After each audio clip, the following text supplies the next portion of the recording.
कल मैंने आप लोगों से कहा था कि ध्यान समाधि के विषय में अवसर रहा तो कहूँगा।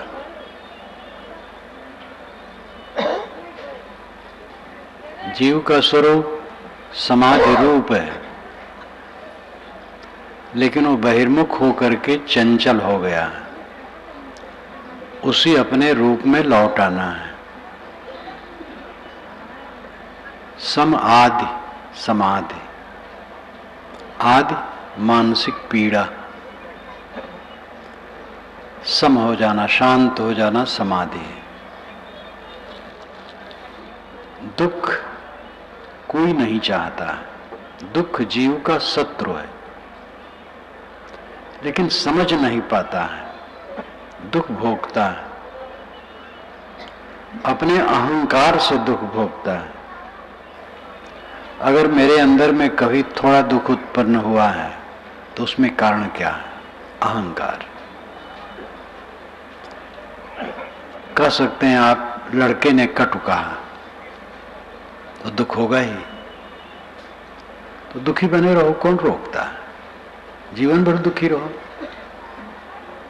कभी लड़का कह देगा, कभी पत्नी कह देगी, माता पिता तो अधिकार कहने का ही है, गुरु कह देंगे, उनका अधिकार है कहने का, शिष्य भी कह देगा, पड़ोसी कह देगा, दामाद कह देगा, साला कह देगा, समधी कह देगा, रास्ता चलते लोग कह देंगे। दुखी रहना चाहो दुखी रहो, कौन रोकता है? क्यों दुख है? अहंकार का फोड़ा हम बनाए हैं, इसीलिए दुख है। स्वरूप का अज्ञान, स्वरूप स्व खुद रूप पदार्थ, अपने पदार्थ के अज्ञान से। अपना पदार्थ क्या है? साहब ने साखी प्रकरण में बीजक में कहा है, शुरू में आई है साखी, जो चाहो निज तत्व को शब्द ही ले हो परख। निज तत्व पर तत्व अध्ययन के दो विषय हैं, निज और पर। निज है आपका अस्तित्व, पर है प्रकृति। स्व और पर ये दो हैं। स्व आत्मा है, पर जड़ है। जड़ में लोभ लोभ करके, उससे अपने को जोड़ जोड़ करके सब जीव दुखी है। शरीर आप नहीं है, प्राण आप नहीं है, मन आप नहीं है, बुद्धि आप नहीं है। जो संसार के संबंधों में सुखानुभूति होती है वो भी आप नहीं है। सारा संबंध क्षणिक है। इन्हीं बातों में चिपक करके अपनी अस्मिता अहंकार बना करके जीव हर समय पीड़ित है। ये मेरी पत्नी है, ये मेरा पति है, ये मेरा पुत्र है, ये मेरा शिष्य है, ये मेरा धन है, ये मेरा मठ है, ये मेरा घर है, मेरा परिवार है, मेरा समाज है। यही सम्मान मान करके सब जल रहे हैं। ये सब मेरा नहीं है, ये सब एक संयोग है। मेरा कहना पड़ता है, लेकिन दृढ़ करके मेरा न मानो। श्री काशी साहब पारक सिद्धांत के एक मूर्धन्य संत हुए हैं। पारक सिद्धांत में आज तक सदगुरु कबीर के बाद 6 मूर्धन्य पुरुष हैं, बाकी और बहुत हैं, वो सबका योगदान है। कबीर साहब के बाद पहला नंबर है श्री गुरुदयाल साहब का, वो फतुहा में हुए हैं, बिहार पटना के पास। दूसरे हैं श्री रामराज साहब, वो गया में हुए हैं, बिहार में।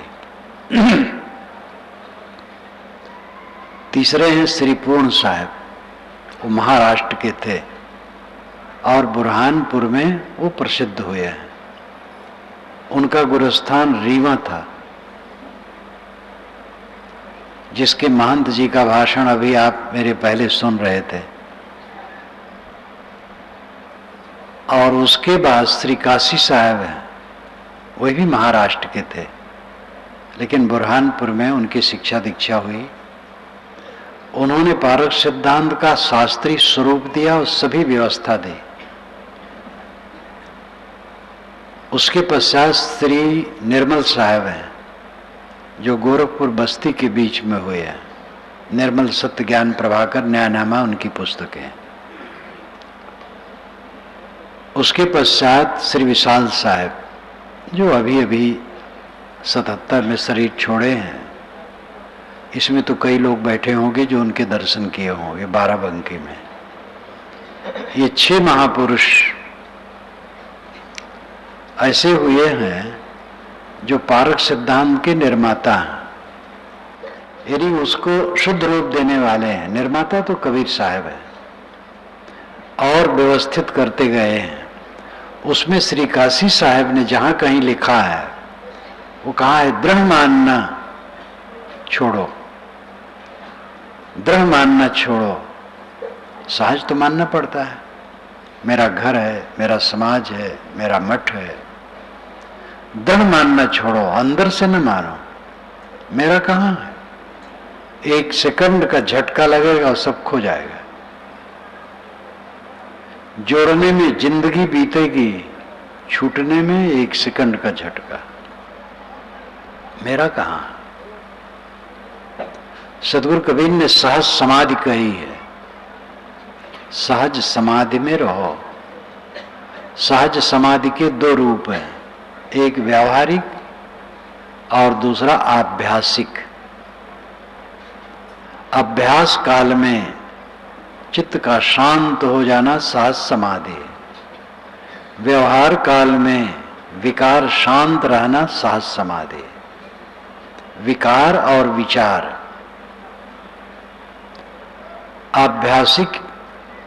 आभ्यासिक स्थिति में, जब अभ्यास में हम रहें, स्थिर होके बैठ गए, आंख मूंद ले, ध्यान में, उस समय सारे विचार बंद हो जाएं,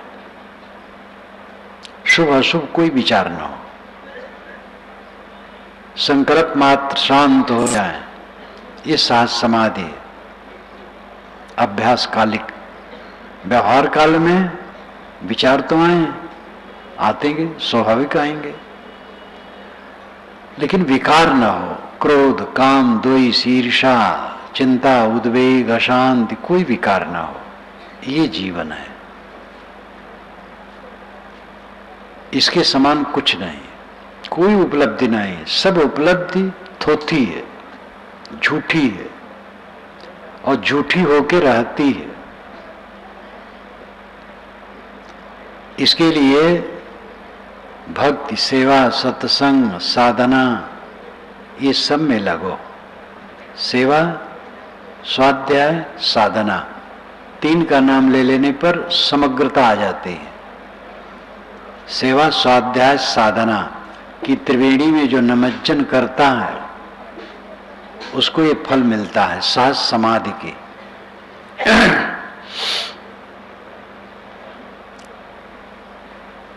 सेवा से चित्त शुद्ध होता है। तन सेवा के 3 स्थान हैं, पवित्र आत्मा, असमर्थ और समाज। पवित्र आत्मा की सेवा करें, वहां से आपको बोध मिलेगा। असमर्थ की सेवा करें, ये बहुत बड़ा कर्तव्य होगा। फिर समाज की सेवा। सेवा से चित्त शुद्ध होता है।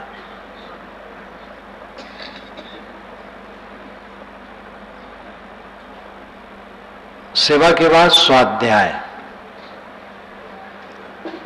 गुरुजनों, संतों, जो रहनी संपन्न और बोध संपन्न है, उनके पास जाओ। वेदांत की भाषा में श्रोत्री ब्रह्मनिष्ठ कहा जाता है। कबीर साहब की भाषा में बोध और रहनी संपन्न कहा जाता है। बात वही है। श्रोत्री ब्रह्मनिष्ठ वेदांती कहते हैं। कैसा गुरु हो, कैसे संत हो, किसके पास समझाएं? जो श्रोत्री हो और ब्रह्मनिष्ठ हो। श्रोत्री का मतलब जो बहुत सुना हो। पहले पुस्तकें नहीं थी, गुरु से सुन करके शिष्य ज्ञान ग्रहण करते थे। जो बहुत सुना हो वो ज्ञानी हो जाता है।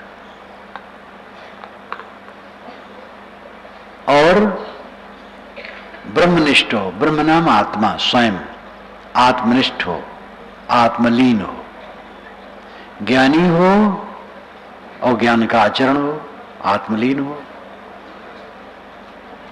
सद्गुरु कबीर की परंपरा में कहा जाता है बोध और रहनी संपन्न हो।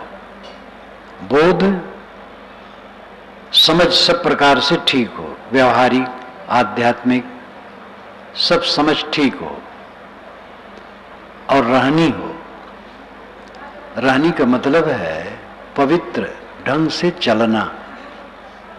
अब अंतिम बात है मन का शांत रहना। तो बोध रहनी संपन्न संत गुरु की संगत में जाओ और उनके विचारों को सुनो और मनन करो। आजकल ग्रंथ बहुत हो गए, ये आपके लिए बड़ी सुविधा है। पहले ग्रंथ होते थे, किसी महापुरुष ने कुछ लिखा, कॉपी में रहती थी चीजों, दूसरे लोग प्रतिलिपि करते थे।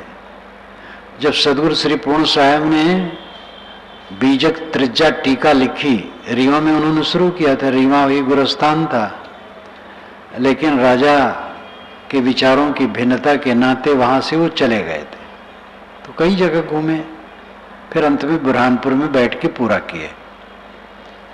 तो जब उन्होंने पूरा कर दिया तब रीवा नरेश ने अपना एक पंडित भेजा, श्री पूर्ण साहब की टीका पूरी नकल करा करके उसने मंगाया और उसको पढ़ा, फिर अपनी टीका किया।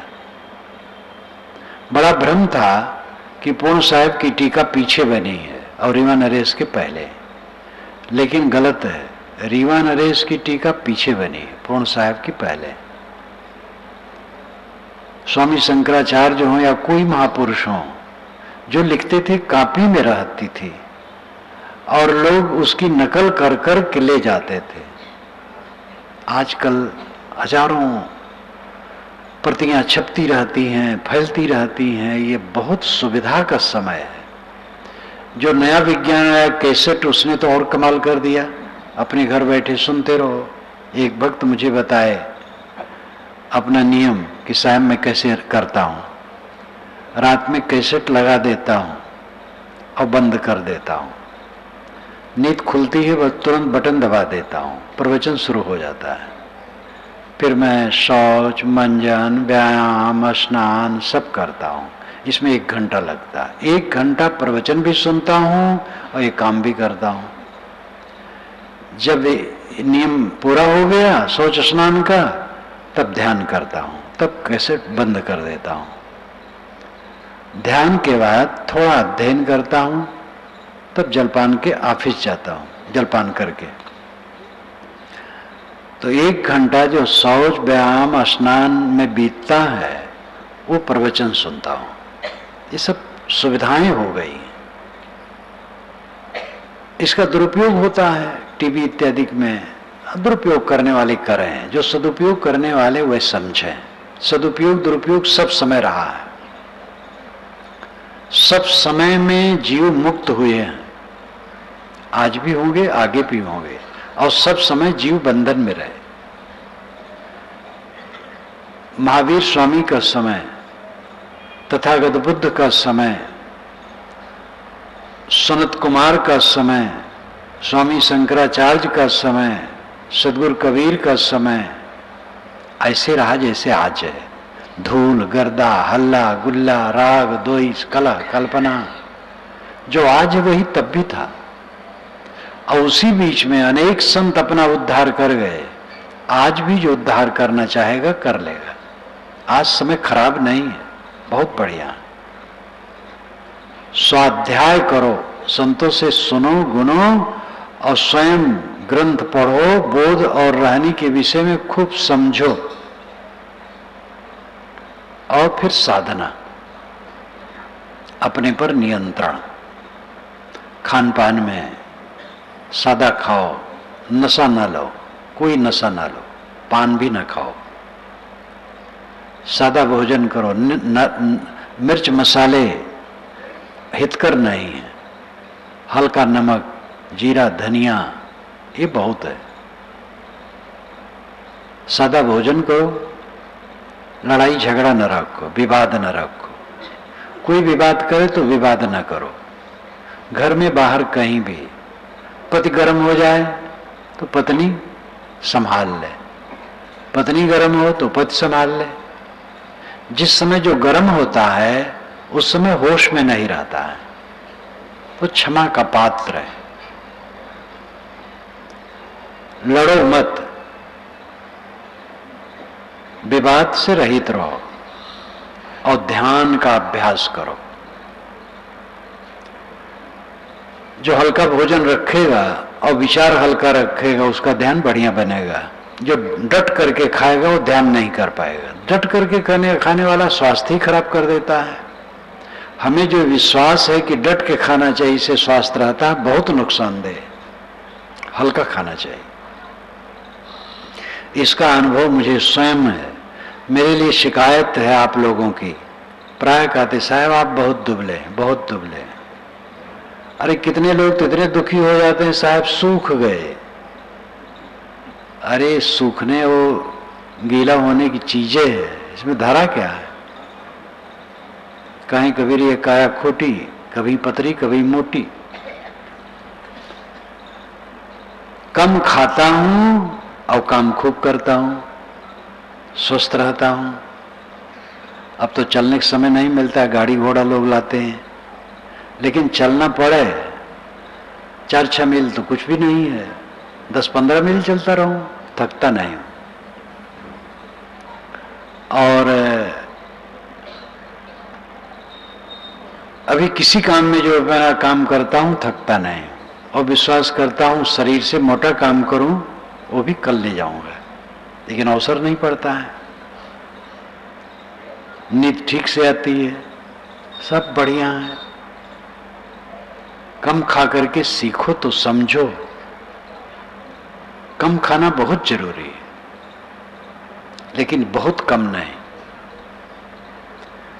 कम खाने का लक्षण यह है कि भोजन के टाइम में खरी भूख लगे तब आपने कम खाया है, और खरी भूख होती है जब, तब भोजन मीठा लगता है और उसका रक्त अच्छा बनता है, रस रक्त,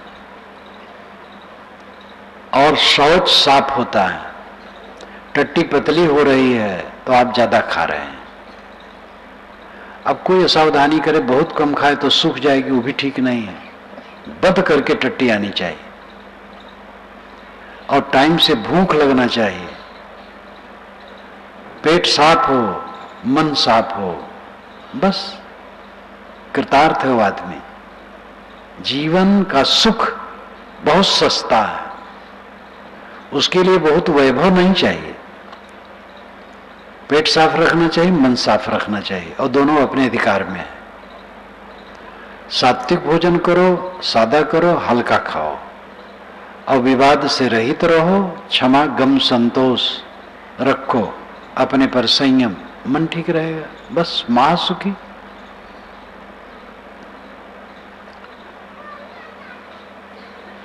सुबह का समय बहुत बढ़िया है। अगर आप स्नान करके बैठे तो और अच्छा है, शौच स्नान करके। किसी को सुविधा ऐसी नहीं है, उसको शौच देर में होती है, या शौच तो हो लिया, स्नान करने का भी सुविधा नहीं है, तो ऐसे बैठो, कोई बात नहीं। स्नान करके बैठने से और अच्छा रहता है। और स्थिर होके बैठो, सिर गला कंधा सीधा रखो, झुक करके नहीं, और आंखें भी बंद कर लो, और किसी आधार में अपने मन को ठहराओ, शुभ आधार। जब आदमी ध्यान में बैठता है तो ध्यान में क्या आता है? जो देखा सुना भोगा है, यही आता, और कुछ नहीं आता है। देखे हैं, सुने हैं, भोगे हैं, उसी की याद आती है। तो इन्हीं में से एक शुद्ध आधार छांट लो, उसमें मन टिकाओ, बाकी में न टिकाओ। आंखें बंद की तो किसी संत पुरुष का चित्र मन में ले लो जिनमें आपकी सहज श्रद्धा है, उसी चित्र में अपने मन को रोको। बाकी जो देखते हो, सुनते हो, भोगे हो, उसको ना ख्याल करो। चित्र को देखे हो, देखा तो वो भी है, लेकिन उससे मन अच्छा बनेगा। दूसरी साधना है, आंखें बंद हैं तो बंद आंखों में अंधकार प्रकाश जो दिखे उसी में मन को ठहराओ। इसको दृष्टि योग कहते हैं। जब हम आंखें बंद करते हैं तो या तो अंधकार दिखाई देता है, या तो प्रकाश दिखाई देता है, या तो मिलित अंधकार प्रकाश दिखाई देता है, ज्योत दिखाई देती है, गर्मी होती है आंख में। तो जो दिखाई दे, कुछ कल्पना न करो, जो दिखाई दे उसी में मन को ठहराओ, बाकी चीज न सोचो। ये दृष्टि योग है। स्वर योग, सांस आती जाती है अपने आप, सांस पर मन ठहराओ, सांस अपने आप आ जा रही है। केवल सांस पर मन ठहराओ, ख्याल यही रखो कि सांस आ जा रही है, तो सांस पर मन को लगाओ और कुछ न सोचो। इसको कहते हैं स्वर योग। बिंदु योग, एक चमकता हुआ बिंदु मस्तिष्क में, त्रिकुटी में, कंठ में, हृदय में कल्पना कर ली, उसी में मन को रोकते, इसको कहते बिंदु योग। कुछ साधक शब्द योग करते हैं, दोनों कानों में उंगली डाल ली तो आवाज आने लगती है, उसी में मन ठहराते हैं। जब अभ्यास हो जाता है तो कान में उंगली नहीं डालना पड़ता, अपने आप सुनाई देता है। शरीर यंत्र है, इसमें आवाज होती है। ये सब मन को ठहराने के आलंबन है। ये सब विषय हैं। विषय नाम पदार्थ, जड़ पदार्थ। लेकिन एक कांटा चुभा है तो दूसरे कांटे से खोद करके निकालना पड़ता है। दोनों कांटे हैं, पहला वाला कांटा निकल गया, दोनों कांटा फेंक दिए। तो बेकार की चीजें, काम वासना की चीजें, क्रोध लोभ राग द्वेष, प्रपंच की चीजें याद में आती हैं। उसकी अपेक्षा किसी संत पुरुष का ध्यान, दृष्टि योग, स्वर योग, नाद योग, बिंदु योग, कोई आधार लो। ध्यान क्या है? एक छोटी सी पुस्तक है, ये बुक स्टॉल में आपको मिलेगी, वो रखो, 50 बार पढ़ डालो, खूब अभ्यास हो जाएगा। उसके आधार पर आप ध्यान सरलता से कर सकेंगे। ये सब मन रोकने के साधन है। अंतिम ध्यान ये नहीं है। अंतिम ध्यान है कुछ न सोचना, और उसके लिए दृष्टाभ्यास। ये दृष्टाभ्यास राजमार्ग है, सबसे मान्य है। दृष्टाभ्यास का अर्थ होता है जैसे नदी के किनारे एक व्यक्ति बैठा है, नदी की तरंगमालाओं को देखता है, बहता नहीं है, खाली देख रहा है। ऐसे दृढ़ होकर बैठो और जो याद आए उसको देखो उदासीन होकर। इस दृष्टि से देखो कि कुछ न याद आए। याद आ गया, छोड़ दो, छोड़ते जाओ, छोड़ते जाओ, छोड़ते जाओ। तटस्थ, उदासीन। तटस्थ का मतलब है तट पर स्थित। तट अस्थ, दो पद मिला करके तटस्थ शब्द बनता है। नदी के किनारे को तट कहते हैं, और उस किनारे पर जो बैठा हो अस्त स्थित है, तटस्थ। संकल्पों में तटस्थ रहो, संकल्पों को केवल देखो, संकल्पों में बहो न। जो याद आए छोड़ते जाओ, छोड़ते जाओ, छोड़ते जाओ। उदासीन, इसको कहते हैं दृष्टाभ्यास। ये दीर्घ काल तक करते करते ऐसी शक्ति आ जाती है कि सोचना बंद हो जाता है, कुछ ख्याल नहीं आता है। और जब ये शक्ति पूरी हो जाती है तो साधक को दृष्टाभ्यास भी नहीं करना पड़ता है। वो ध्यान दिया उधर, मन शांत, सोचना एकदम बंद। अभ्यास और वैराग की शक्ति जब बढ़ती है तब ये दशा आती है। अभ्यास और वैराग्य, वैराग्य है विषयों से हटना, अभ्यास है आत्मा में लगना। बारंबार आत्मचिंतन करते करते,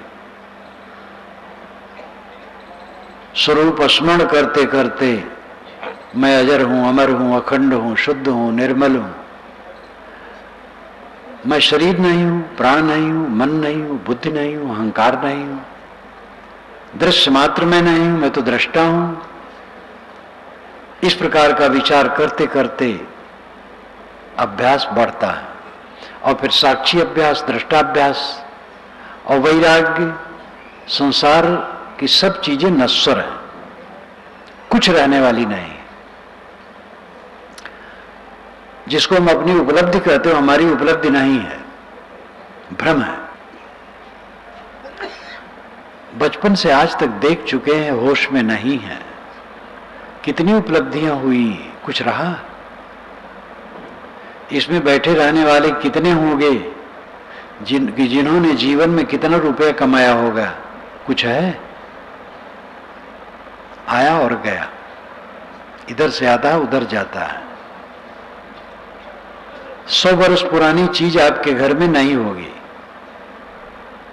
100 वर्ष का मकान बड़े बड़े शहरों में कोई कोई होता है, जबकि आजकल पक्का मकान बन रहा है। तो काल सबको पीस करके रख देता है। चारों तरफ जो दिखाई देता केवल धूल है, केवल धूल है। वही धूल अनेक रूप रंगों में निर्मित होकर के कार्य पदार्थ उपस्थित है। स्त्रियों के शरीर, पुरुषों के शरीर, काष्ठ, पत्थर, रुपया, पैसा, बर्तन, चांदी, सोना, अन्न, यंत्र, किताबें, नाम कितने लिए जाए। निर्मित पदार्थ जितने हैं उनको कार्य कहते हैं और मिट्टी, पानी, आग, हवा को कारण कहते हैं। कारण कार्य का ये जगत प्रवाह है। जिसको आप उपलब्धि कहते हैं और अपना ऐश्वर्य कहते हो, केवल धूल है। लेकिन ये समझ में नहीं आता है, इसलिए सब भ्रांति में है। और इसी भ्रांति में पढ़ करके लोग अहंकार करते हैं, कामवश होते हैं, क्रोधवश होते हैं, छीना छपटी करते हैं। इसी धूल की छीना छपटी करते हैं सब, और अपने मन को खराब करके अनाद काल से जैसे बहते रहे तैसे बह के चले जाते, मर करके, मक्खी की तरह। मक्खी मर गई तैसे आदमी मर गया, हो गया। इतना अनोखा जीवन और निरर्थक चला जाता है। संसार ऐसा है, इसको समझ पाओ तो वैराग्य अपने आप हो जाएगा। लेकिन समझने के लिए मन लगाना पड़ेगा। समझो, जितना समझते जाओगे वैराग्य बढ़ता जाएगा। एक थानेदार ने मुझसे पूछा था, निर्मोहता कैसे पक्की हो। रात में मेरा प्रवचन सुना, सुबह आया, बहुत समझदार थानेदार, 55 वर्ष की उम्र होगी। कहा महाराज, मैंने कहा कुछ पूछना हो पूछो। कहे महाराज एक ही बात पूछना, निर्मोहता कैसे पक्की हो। बहुत काम की बात उसने पूछी। फिर चमत्कार का पूछा। चमत्कार होता है? हमके बिल्कुल नहीं होता। थोड़ा समझाया, वो समझ गया। पीछे पता लगा कि हमारे एक संत से वो जुड़े थे इसी रायबरेली में। उन्होंने कहा कि जब एक संत कहीं चला भंडारे में, संत सम्मेलन में, तो मुझे कहें चलो मेरे साथ, तो मैं जाऊं। तो मैंने कहा भाई अखाड़ा का लतमरुआ है आप, इसीलिए पहलवान हो गए। अखाड़ा का जो लतमरुआ होता है आगे चल करके वो पहलवान हो जाता है। तो उन्होंने कहा निर्मोहता कैसे पक्की हो। मैंने कहा वस्तु विचार से। तो इस पर कुछ बोला, जैसे मेरी गोद में मेरा पुत्र है, थोड़ा विचार करें तो एक लड़का है, थोड़ा और विचार करें तो हाड़ मांस का एक लौंदा है, थोड़ा और विचार करें तो मिट्टी का पिंड है, थोड़ा और विचार करें तो कणों का प्रवाह है। विचार करते जाओगे वस्तु खत्म होती जाएगी, यानी खत्म होने की स्थिति का अनुभव होगा। अंत वाली बात याद आएगी। अंत में क्या होना है? कणों का प्रवाह। सभी शरीर कणों के प्रवाह हैं। इस पर अकेले में बैठो, सोचो, बराबर सोचो देर तक। अभ्यास बनते बनते वैराग कपड़ा नहीं है। हम लोगों के जो साधु के कपड़े हैं, ये कपड़े से वैराग नहीं होता है, और न घर छोड़ने से वैराग होता है। घर छूटता है वैराग से, लेकिन जो पक्का हो, छोड़ करके भी वैराग ठंडा हो जाता है तो बेकार हो जाता है। चाहे कोई घर में हो और चाहे साधु आश्रम में हो, चाहे वो गृहस्थ का कपड़ा पहने हो चाहे साधु का कपड़ा पहने हो, स्त्री हो पुरुष हो, सबको वैराग की जरूरत है। क्योंकि सबको संसार अचानक छोड़ना है और सबको सुख चाहिए, और राग से दुख होता है, वैराग से सुख होता है। एक सुख का आधार है वैराग। वैराग का अर्थ क्या है? अनासक्ति। अनासक्ति कोमल भाषा है, वैराग भड़काऊ भाषा है। वैराग कहने से एक भड़क होती है, और अनासक्ति कोमल भाषा है। बात दोनों एक है। चित्त अनासक्त होगा तब दुखहीन होगा, चित्त आसक्त होगा तो दुखहीन नहीं होगा। अनासक्त चित्त दुखहीन होता है। जो समय बीतता है इसी में हम अपना काम कर सकते हैं। काम न करें, 10 गुना समय बढ़ जाए, क्या फायदा है? अभ्यास और वैराग जब दोनों बढ़ जाता है और चरम सीमा पर अभ्यास वैराग बढ़ गया तो दृष्टा अभ्यास भी नहीं करना पड़ता है। साधक जब चाहता है बैठा और मन सिमट गया, शांत। ये समाधि है। कुछ न सोचना समाधि है, कुछ न सोचना ध्यान है। ध्यानम निर्विषयम मनः, ये कपिल जी महाराज का सूत्र है। ध्यानम निर्विषयम मनः। ध्यान क्या है? मन का निर्विषय हो जाना। विषय नाम पदार्थ। ख्याल में पदार्थ आते हैं, चित्त वृत्ति में पदार्थ आते हैं और शब्द आते हैं, नाम रूप अस्मृत में चलते। इस पर जरा ध्यान दीजिए। जब हम ख्याल करते हैं, कुछ चित्त वृत्ति चलती है तो उसमें नाम रूप दोनों तरंगायित होते हैं। हम बैठे हैं, सड़क की ख्याल आई तो सड़क का 3 अक्षरों का नाम हमारे दिमाग में आ गया और उसका लंबा आकार दिमाग में आ गया। ये नाम रूप दोनों आ गए। गोबर की याद आई, गोबर नाम आ गया और गोबर का आकार आ गया। इसी प्रकार और समझ लें, जितनी स्मृतियां आएंगी उनमें नाम रूप आएंगे, अस्मृत और नाम रूप। अस्मृत शांत हो गई तो नाम रूप शांत हो जाते हैं, तब शुद्ध चेतन सत्ता मात्र रह जाती है। अत्यंत ऊंचा पद है, इससे ऊंचा पद कुछ नहीं, सर्वोच्च पद है। योगश्चित्त वृत्ति निरोध, पतंजल महाराज कहते हैं, योगश्चित्त वृत्ति निरोध।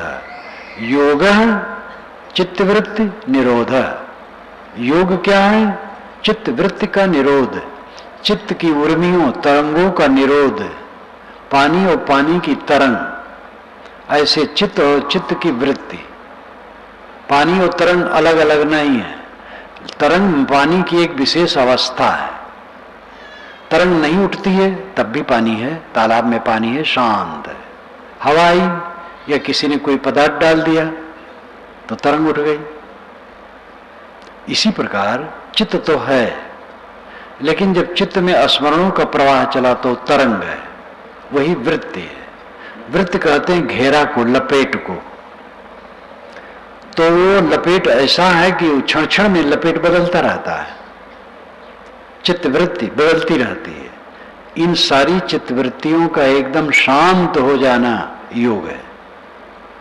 कुछ न सोचना योग है, कुछ न सोचना ध्यान है, कुछ न सोचना समाधि है। ये सहज है और कठिन है, सबको कठिन लगता है क्योंकि सब बहिर्मुख है।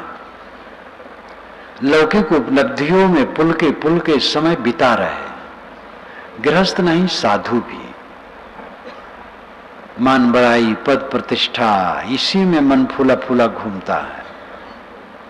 कितने साधु तो यही समझ लेते हैं हम साधु वेश मिला है तो एक ही काम के लिए मिला है, पूजा सत्कार हो।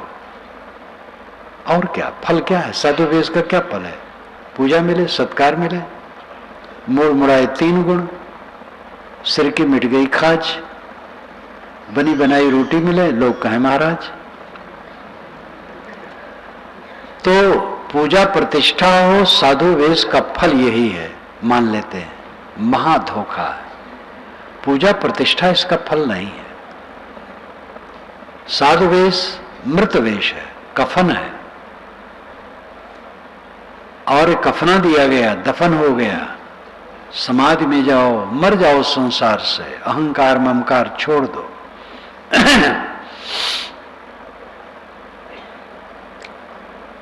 कोई भी हो, अनासक्ति अवस्था सुख स्वरूप है। संसार की नश्वरता का पूरा बोध जब बना रहता है तो चित्त में कोई दुख नहीं रहता है। इस धरती पर वे धन्य हैं जिनके मन में दुख नहीं है। बिल्डिंग वाला सफल नहीं है, कार वाला सफल नहीं है, मठ वाला सफल नहीं है, पद वाला सफल नहीं है, गुरु बाबा महामंडलेश्वर सब सफल नहीं है, जगत गुरु सफल नहीं है, लेखक भी सफल नहीं है। बहुत लिख दे, उस दशा में न हो, कुछ नहीं होगा। मेरी पुस्तकें देश विदेश में जाती हैं और खूब लोग पढ़ते हैं। हमारे साधु लोग 12 महीना छपाते हैं, हर समय मांग बनी रहती है, बहुत व्यस्त रहते हैं। अगर मैं अपनी रहनी में न रहूं तो मेरी पुस्तकों से आज और आगे लाखों लाखों लोगों का लाभ होगा, मेरा लाभ नहीं होगा, मैं वैसे रह जाऊंगा। किताब लिखने से मैं मुक्त नहीं होऊंगा, वासना के त्याग से मुक्त होऊंगा। किताब लिखा हो दूसरे के लिए है और अपने लिए भी है। एक सज्जन ने पूछा था कि महाराज जो आपकी पुस्तकें हैं, आप उसको कभी पढ़ते हैं अथवा पढ़ते हैं तो कैसे लगता है? तो मैं कहता हूँ भाई, जब कोई पुस्तक मैं उठा लेता हूँ तो इतना डूब जाता हूँ कि मन सब भूल जाता है, वही पढ़ने लगता हूँ। वेद जो मैंने लिखा है, वेद क्या कहते हैं? साधना की बातें कम हैं, लोक व्यवहार की बातें बहुत हैं, लेकिन उसको पढ़ने लगता हूँ, उसी में रम जाता हूँ। और बीजक व्याख्या, कबीर दर्शन इत्यादि की तो बात ही अलग है, और तो सीधे सब वही है। तो अपने लिए भी लाभकर है, दूसरे के लिए भी लाभकर है। लेकिन लाभ का मतलब क्या है? लाभ का मतलब है कलह कल्पना शांत हो जाए, झगड़ा न रहे मन में और किसी से, और कल्पना न रहे, तृप्त आत्मा, संतुष्ट आत्मा, निरंतर संतुष्ट। ये समाधि का फल है।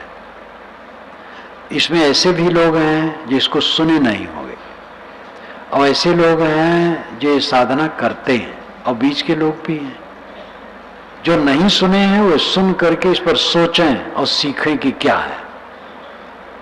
जो कुछ समझे हैं इसको और बढ़ावें, और जो इसमें रमते हैं इसको और गहराई में जाएं। संतोष सहज समाधि भली, सद्गुरु ने कहा है। बीजक में कहा है सहज ध्यान रहो, सहज ध्यान रहो। सहज ध्यान है। सहज आपका स्वरूप क्या है? चेतन। आप केवल चेतन है, बस। न स्त्री है, न पुरुष है, न काला है, न गोरा है, न ब्राह्मण है, न शूद्र है, न बिहार के हैं, न उत्तर प्रदेश के हैं, न गुजरात के हैं, न छत्तीसगढ़ के हैं। ये सब तो औपाधिक चीजें हैं। आप शुद्ध चेतन हैं, देश कालातीत हैं। आप किसी देश और काल के नहीं हैं। देश और काल दोनों से अतीत, शुद्ध बुद्ध, निर्मल, असंग है। इस भाव को सोचें। आप परमात्मा हैं, ब्रह्म है, राम है, खुदा है, अल्लाह है। परमानंद पद आप में है, परम सुख आप में है। फिर दुखी क्यों? समझ नहीं है, उस स्थिति में नहीं है। इस पर मुझे याद आती है, छत्तीसगढ़ के जंगली क्षेत्र में मेरा कार्यक्रम था, बड़ा कार्यक्रम था। एक वृद्ध 10-5 साथियों के साथ आए। वो कबीरपंथी नहीं थे, सुने थे मेरे कि उनको सुनना है। विचार सुने होंगे या ऐसे सुने होंगे, महिमा केवल आए। वेद के मंत्र कुछ लिख करके लाए थे कि महाराज इसका अर्थ क्या है? तो अर्थ बताने लगा। कहे नहीं, वो सब अर्थ न बताइए, खास एक बात हमके बताओ क्या है। तो ब्रह्म के 3 पाद अमृत में स्थित है और एक पाद में ये जड़ प्रकृत जगत है, ये वेद में आता है। तो कहा महाराज, जो एक ब्रह्म का पाद नाम हिस्सा, यानी ब्रह्म के 1/4 में तो ये जगत है जो प्रपंच है, और 3/4 में अमृत है। तो कहा महाराज, वो 3/4 3 पाद जो अमृत है वो कहां है? तो मैंने कहा केवल कागज में है। तो स्तंभित हो गए। कहे महाराज, जगत गुरु मंडलेश्वरों बड़े बड़े प्रवक्ताओं से पूछा, कोई समाधान नहीं कर पाया।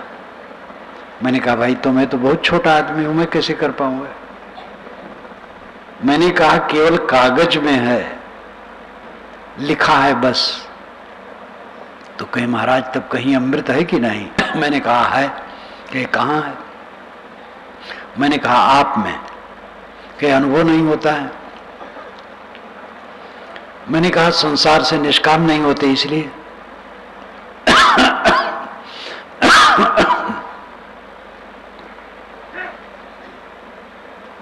संसार से निष्काम नहीं होते हैं इसलिए अनुभव नहीं होता है। तो आंख मूंद करके वे देर तक बैठे रहे कि महाराज समाधान हो गया। मैंने कहा वो अलंकार में कहा है, ब्रह्म के 3 हिस्से में अमृत है और 1 हिस्से में ये विकारी जगत है। ऐसा कुछ नहीं। अमृत आप खुद है। सतगुरु कबीर ने कहा है, अमृत वस्तु जाने नहीं, मगन भया सब लोग। काई कबीर कामो नहीं, जीव ही मरण न होए। अमृत वस्तु जाने नहीं, मगन भया सब लोए। काई कबीर कामो नहीं, जीव ही मरण न होए। लोग अमृत वस्तु नहीं जानते, सब विषयों में मगन है, दुनिया की चीजों में मगन है। तो अमृत क्या है? कामो नहीं। जब कामना चित्त की निवृत्त हो जाए, निष्काम चित्त हो जाए, कुछ न चाहे, कोई कामना नहीं जगत की, और जीव ही मरण न होए, जीव का मरण नहीं होता है। जीव अमृत है, वो मरता नहीं। मृत नाम मरा हुआ, अमृत नाम जो न मरे। जीव अमृत है, लेकिन उसकी पूर्णता तब होती जब कामो नहीं, कामना न हो। ये सिद्धांत और व्यवहार है, थ्योरी और प्रैक्टिकल है। आत्मा अमृत है, ये थ्योरी है, सिद्धांत है। निष्काम होना ये व्यवहार है, यही प्रैक्टिकल है। निष्काम हो जाओ, बस अमृत है। तकलीफ कहां से होती? कामना से। कामना कहां से होती? अहंकार से। सब जीव अहंकार में डूबे हैं। जो उनका नहीं है उसी में अहंकार गांठे बैठे हैं। आपका क्या है? आपका तो कुछ भी नहीं है। और ये बात बड़ी सरल है समझना। जब जीव शरीर छोड़ के जाता है तो कुछ लेके नहीं जाता है, और अकेले आया है अकेले जाएगा। क्या सहज नहीं समझा जा सकता इस दुनिया में मेरा कुछ नहीं है? हम जीवन भर उन वस्तुओं के मालिक बने बैठे रहते हैं जो मेरी बिल्कुल नहीं है। ये जिंदगी का कितना बड़ा धोखा है। और ऐसे धोखे में जो पड़ा है वो दुख नहीं पाएगा तो क्या पाएगा? माने बैठा है मेरा है, ये शरीर मेरा है, ये मेरी उपलब्धियां हैं। अहंकार पूर्वक कितने महान लोग अहंग साहब मैंने ये किया वो किया वो किया, ये सब केवल मैंने ही किया है। अरे कोई पूछे भी तो कहो समाज ने किया है, भक्तों संतों ने किया है। मैं क्या किया हूं? मैं कुछ नहीं किया हूं। ना कुछ किया न कर सका, ना करने योग्य शरीर। जो कुछ किया सो हरि किया, कहें कबीर कबीर। ये विनम्रता की बात है। जो कुछ किया सो हरि किया। हरि नियम है, नियमों से सब होता है। प्राकृतिक नियम, सामाजिक नियम। सरकार क्या है? राष्ट्रपति कहता है मेरी सरकार ये काम करेगी, प्रधानमंत्री कहता है मेरी सरकार ने ये संकल्प लिया है ये काम करेगी। राष्ट्रपति सरकार नहीं है, प्रधानमंत्री सरकार नहीं, तो कौन सरकार है फिर?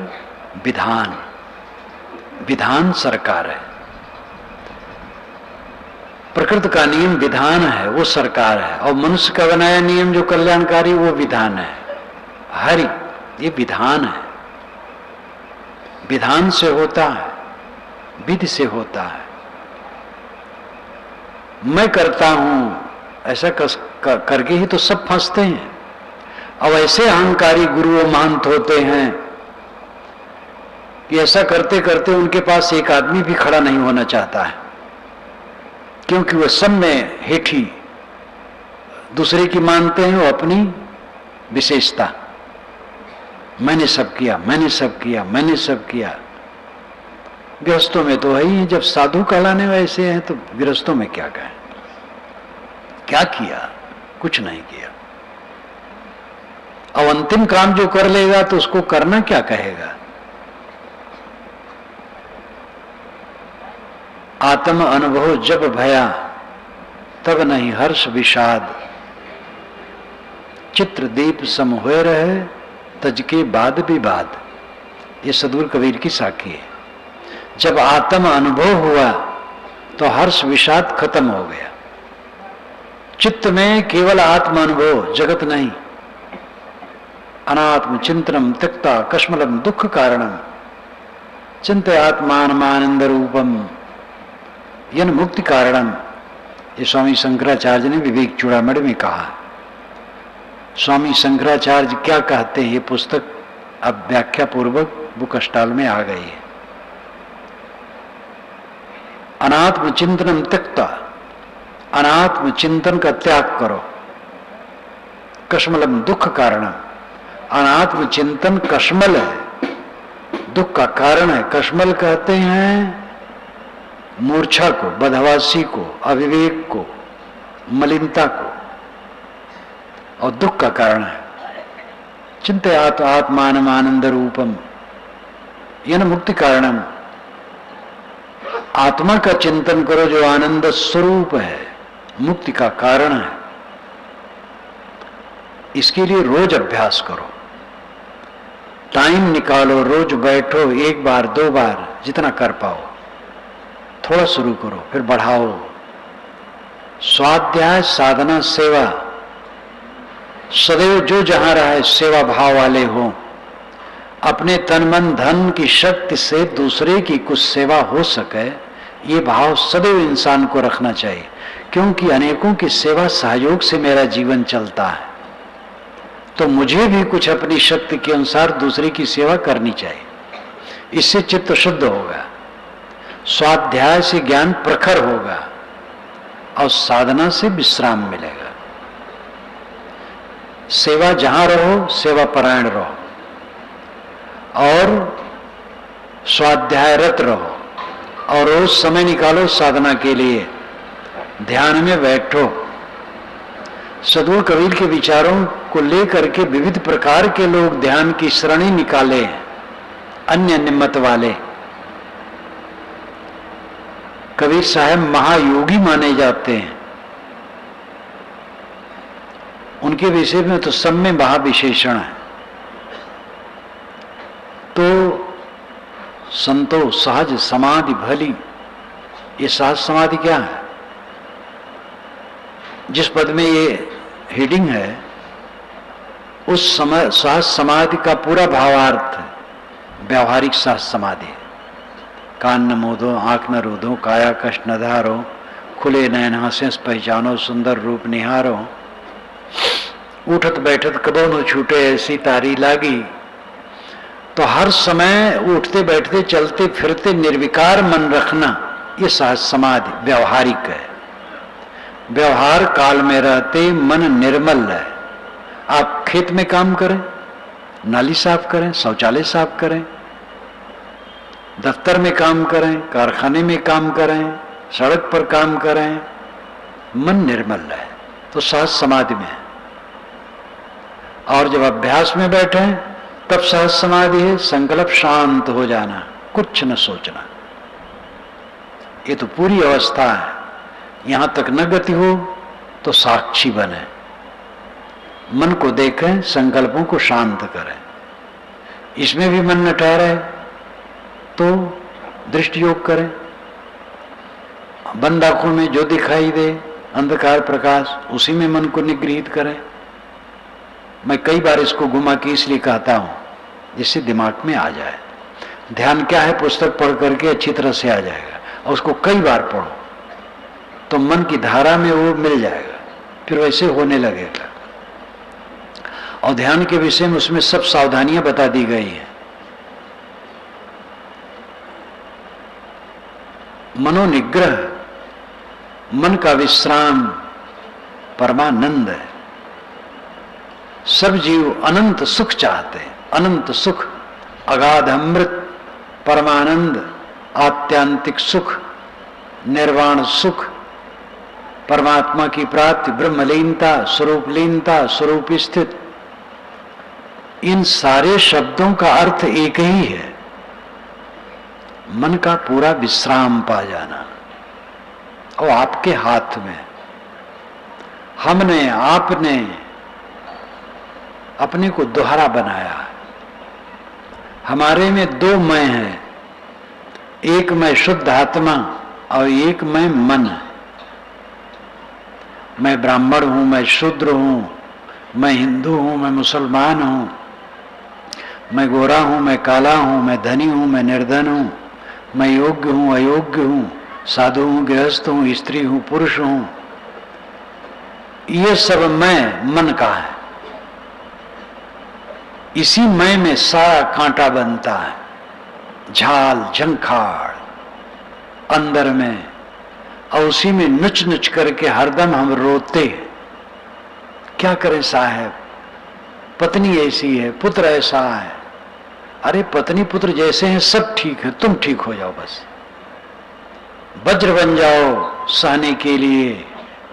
मोक्ष द्वार में प्रवेश उसका होता है जो मर जाता है। और मर जाना शब्द आप सुनना नहीं चाहते हैं। मर जाने का मतलब क्या है? मन को मार लेना। साहब की एक पंक्ति है, तब जाना जब जीवत मुआ। जीवन को तब जाना जब जीते जीते मर गया।